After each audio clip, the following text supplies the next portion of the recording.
na-die down na po ito before dahil nga sasabi nga ng Malacanang it's a fake. Pero biglang nabuhay after po nung ginagawang investigasyon mismo ng Kongreso, ng Kamara. Kaya po muling lumabas itong video na ito.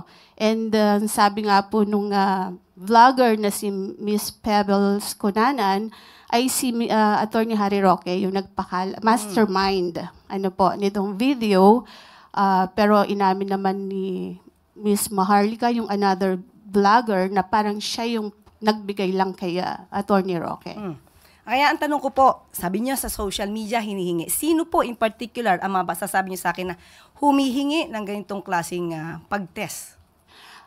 Ang atin pong mga kababayan. Sino na po in particular? Pwede po sigurong... Ikaw na po ba? Sige po. Kayo po ang humihingi?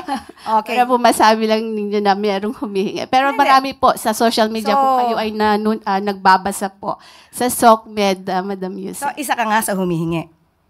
Kasi po gusto niyo... Tanong ko nga, isa ka ba? Kasi we have to be specific on this.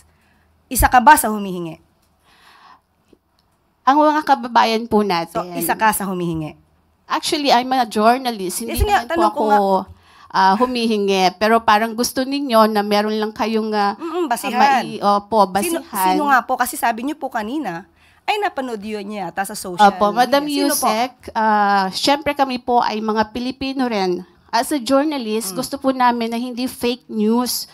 Yun pong aming ibabalita sa taong bayan. Okay, so humihingi po si Attorney Vic Rodriguez, di ba matagal na rin naman niyang hinihiling niyang hair follicle test. Okay, tanong po natin.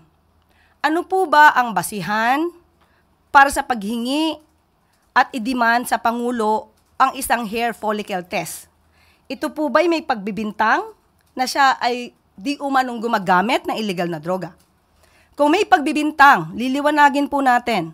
Kung may pagbibintang sa Pangulo, yung nagbibintang ang dapat na magpatunay kung may ginagamit man o wala.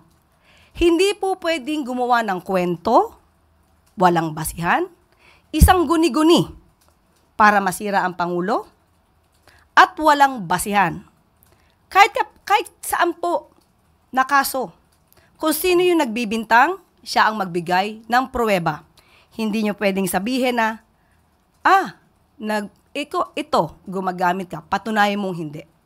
Hindi po yon ang tamang logic. Kayo po na nagbibintang, kayong humihingi at nagdidiman sa Pangulo, kayo muna ang magpatunay na mayroon siyang ginagawang mali.